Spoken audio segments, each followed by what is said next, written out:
I think you should be afraid of failure. Why? Because you are a failure. You are a failure as a husband and a wife. You are a failure as a father and a mother. You are a failure as a brother and a sister and a worker and an employee and a boss. You should be afraid of failure. Why? Because you are one. The Bible's clear about who you are.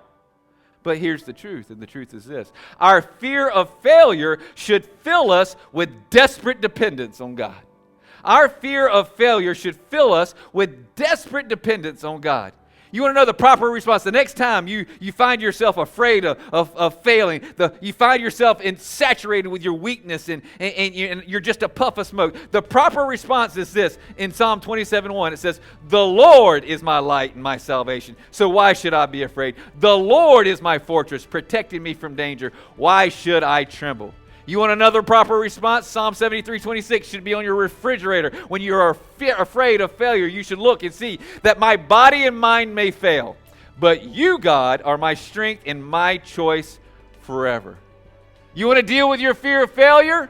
Have David's mindset. Let David's words be your heart's cry. You see, knowing how weak we are should drive us to depend upon God. You're saying, Randy, why would I depend upon God? Because God says in Isaiah 41:10, "Do not be afraid, for I am with you. Don't be discouraged, for I am your God. I will strengthen you and help you, and I will hold you up with my victorious right hand." This past week, as God's been dealing with this in me,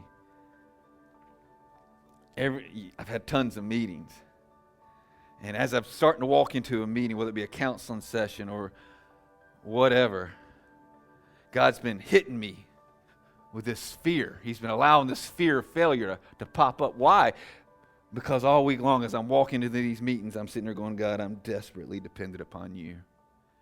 You are my only hope.